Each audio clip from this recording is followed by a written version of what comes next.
Hello everyone, welcome to this episode of the Zoology podcast. So, I've been thinking a lot about space colonization and exploration. You may have noticed that things nowadays are ramping up in our appreciation of space exploration. And this had me thinking, in humanity's near future we'll hopefully colonize Mars. But what's been done so far? Are we the only animals that have ever been to space, or are we not? And I think before we can colonize anywhere, we really should think about what animals we're taking with us, if we're going to take any at all. So in that vein, I wanted to find out what animals have been to space. And voila, now we have this podcast. When a new frontier of science comes into humanity's perspective, we tend to bumble about in the dark for a bit, and theorize things that today sound wild and silly, but that's how we come to find solid ground. For instance, it was hypothesized that if trains could manage to get over 50 miles an hour, then the women aboard would have their uteruses ejected out of their vaginas due to the force of acceleration.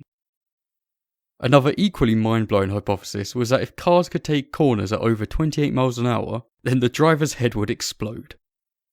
Lucky for us humans though, when encountering these new scientific frontiers, we have an army of, conscripts to put through their scientific paces. And I'm not talking about using criminals. No, that would be unethical. I'm talking about using animals. These animals are forcibly volunteered and then used as shock troops so that one day humans might be able to take centre stage. For example, in the United States of America, 95% of laboratory animals researched are rodents, and unfortunately, an estimated 100 million of these rodents, mostly being mice and rats, are killed every year in the pursuit of science. This means as a species, we as humans owe a lot to other species we use in scientific research, and our debt is not likely to shrink anytime soon. With humanity's focus once again turning to the stars, animals will take centre stage to help humans become a multi-planetary species, and with some luck perhaps, they can join us for the ride.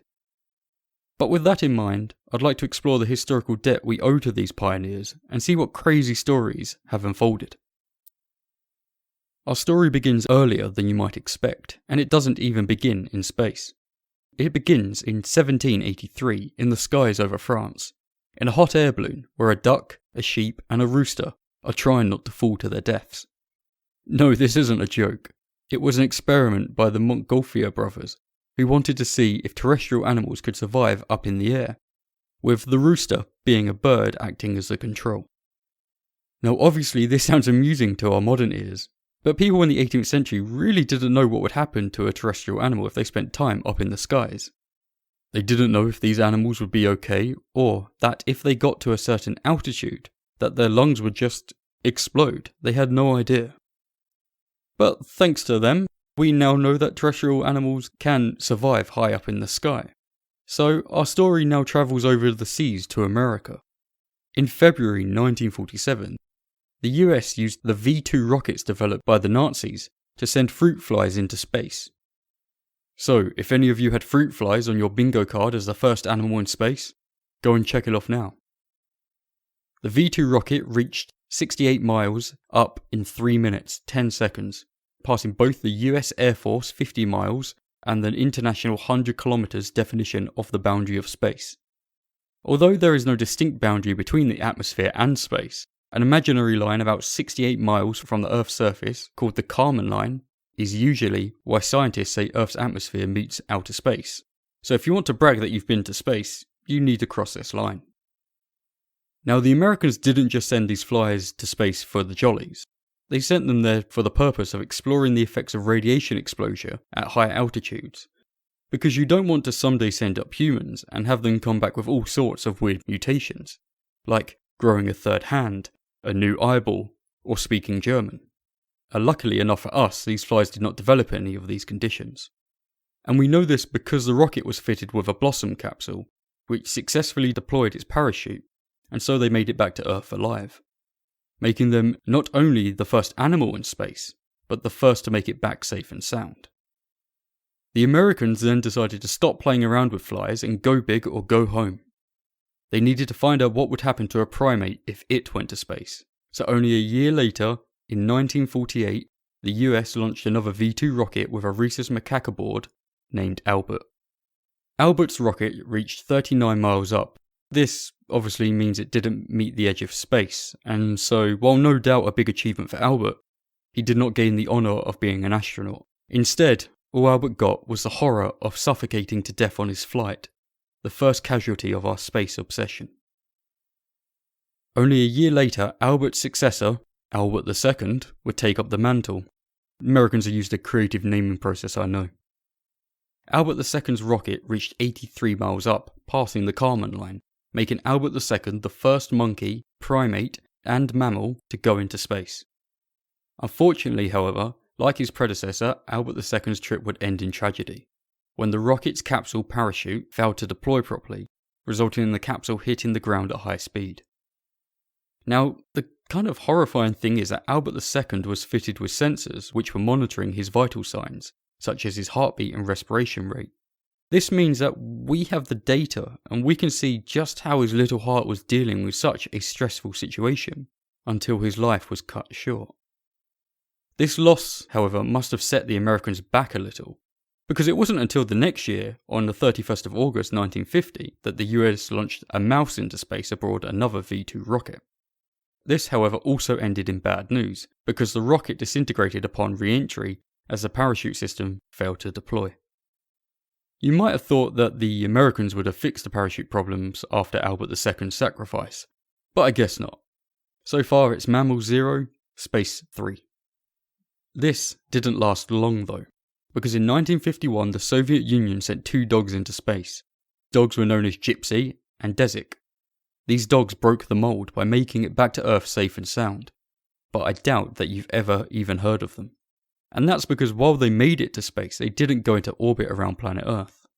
That honour was bestowed upon perhaps the most famous animal to ever go into space, a street dog named Laika.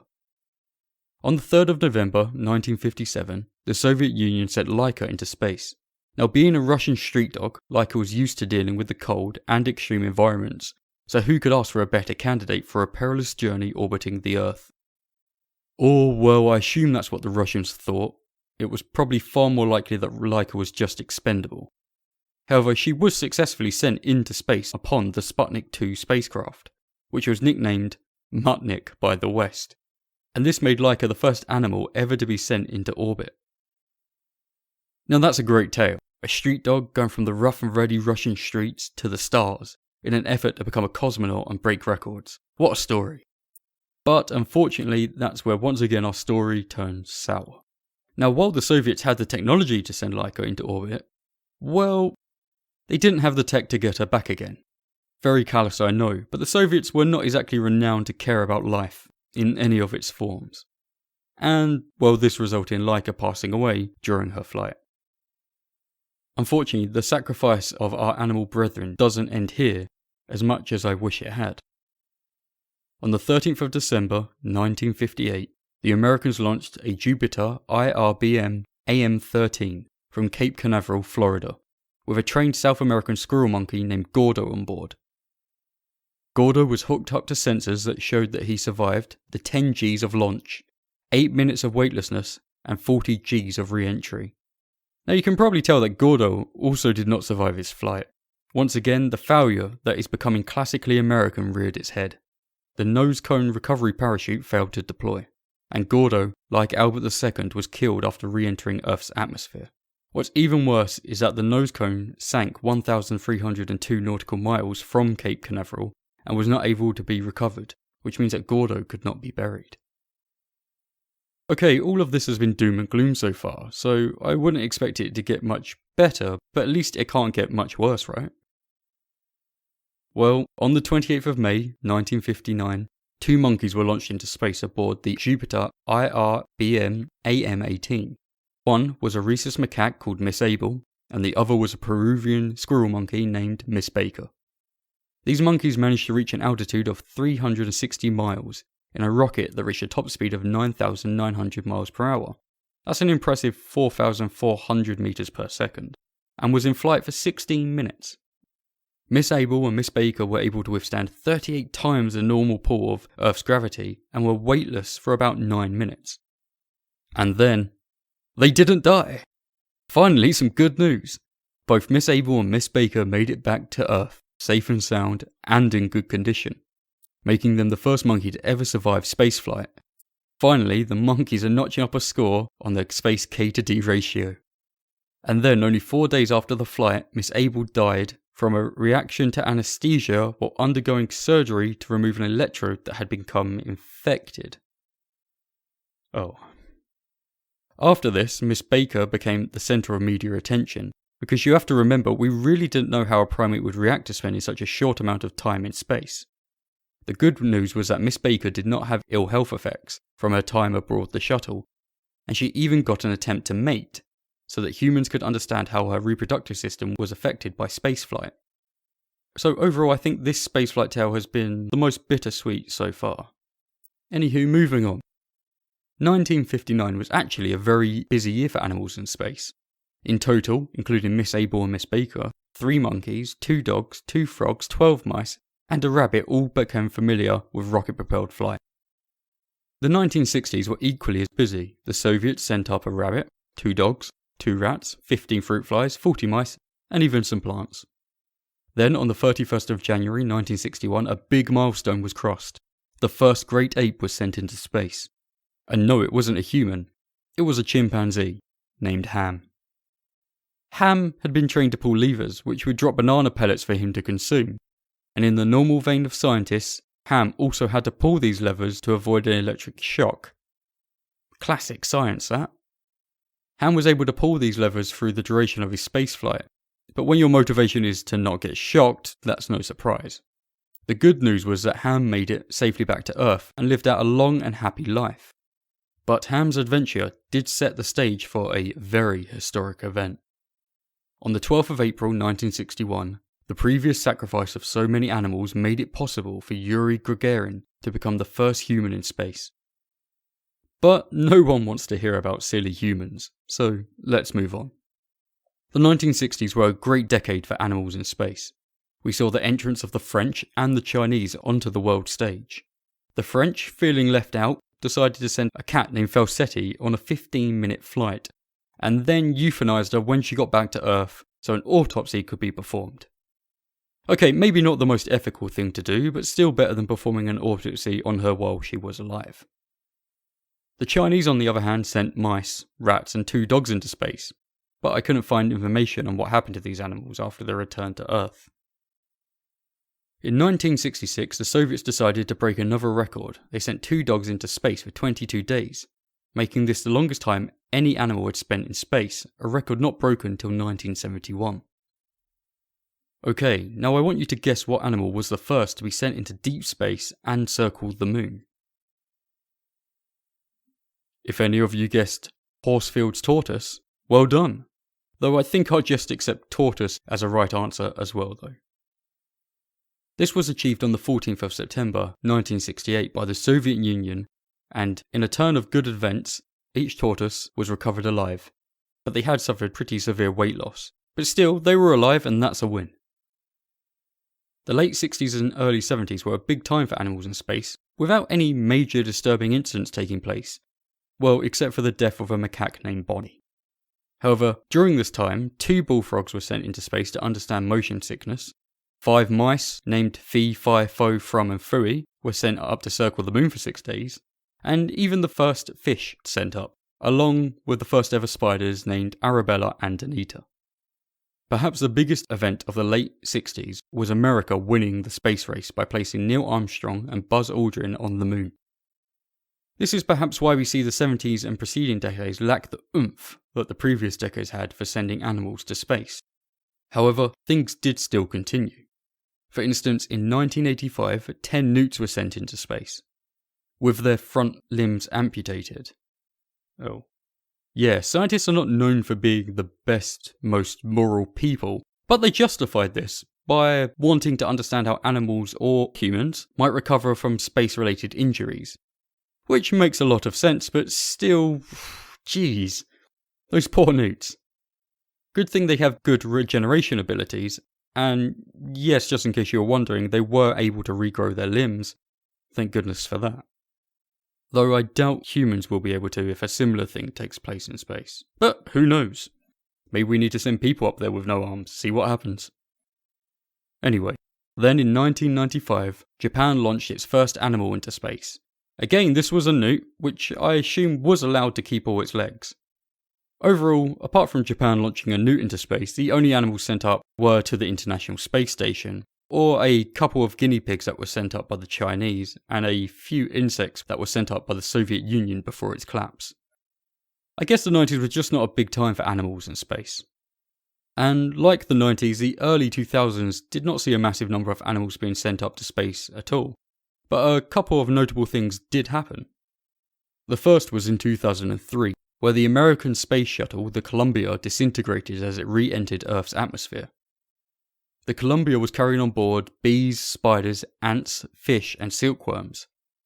Now amazingly, the silkworms were actually found alive among the wreckage of the Columbia. I know, I'm as surprised as you are. It actually left me speechless when I found that out, but it's true. The second notable thing to happen in the 2000s was in 2007, during the European Space Agency's Photon M3 mission. The ESA sent tardigrades, also known as water bears, into space. Now these aren't actual bears, they're tiny, almost pretty much microscopic, so they're probably all around you and you don't even know it. Isn't that spooky? But anyway, the tardigrades were able to survive 10 days of exposure to open space, with only their natural protection, making them the first animal ever to survive in the vacuum of space. Isn't that amazing? It's thought that tardigrades can do this for two reasons. The first is that they can efficiently repair any damaged DNA, which would answer why they can withstand over 10,000 times more radiation than any other animal. The second reason is that tardigrades have a very cool ability. They can slow down their metabolism to such an extent that it basically stops. This state is called cryptobiosis, and while in this state, the tardigrade's metabolism lowers to less than 0.01% of normal state. Their water content can drop to around 1% of normal. This means that they can go without food or water for more than 30 years on Earth.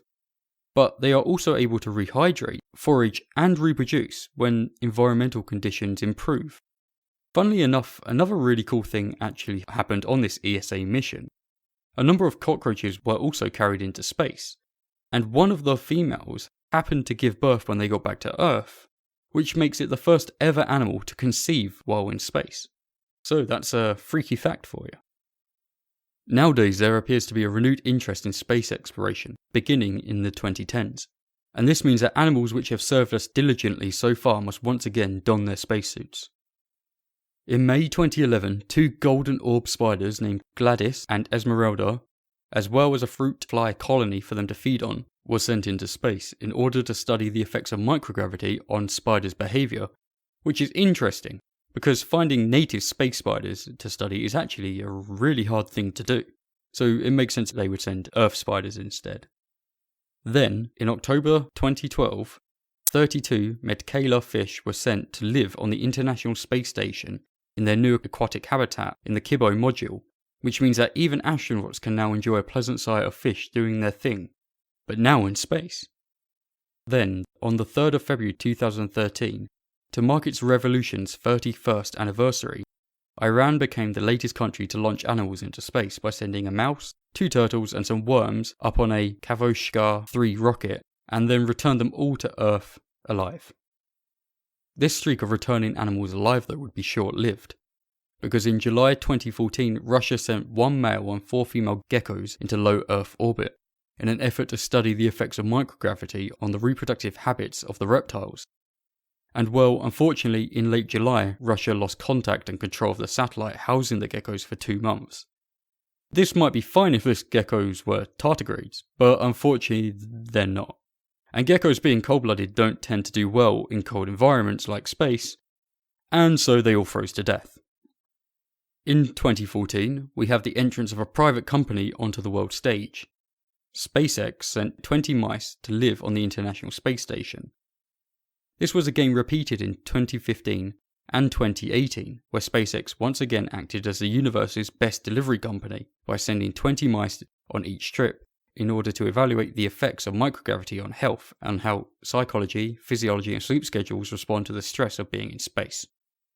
Obviously, being in a strange alien environment for which humans are not evolved, it is easy to see why being in low or no gravity might psychologically affect humans. But interestingly, being in this environment has extreme negative impacts on the human's physical health also. It is gravity which stresses the body and allows us to keep our strength. But without these stresses, the human body experiences decreases in muscle mass, bone density, and tendon strength. The data from this research aim to help in understanding the loss of these properties in populations which are restricted in movement, such as the frail elderly or those subject to bed rest or immobilization due to surgery or chronic disease.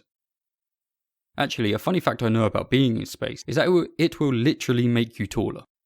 About 3% taller, which can be a good couple of inches, because your spine is no longer under compression. But don't get your hopes up, short people, because these effects quickly wear off once you're back on Earth. Sorry. The last animals to be sent into space were again sent by SpaceX to the International Space Station on June the 3rd, 2021. They sent the mighty tardigrade and some Hawaiian bobtail squid. The squid were sent as hatchlings to see if they could incorporate symbiotic bacteria into their light organ while also in space. And that's it. Consider yourself up to date on most of the animals that have ever been sent to space. Well, as long as you're listening to this on the date that this episode is published. I think the key thing I want you to get from this podcast is just the cluelessness of humanity when it comes to a new area of scientific study, and the great debt that we owe to the many, many, many animals that clear the fog of the unknown for us. Without them, we humans as a species would still be blind, and I think we owe them a great deal of gratitude. Let us not leave them behind when we eventually head into the stars. Let not all their efforts be in vain. Let us remember that one little step for humanity was many giant sacrifices for animal kind.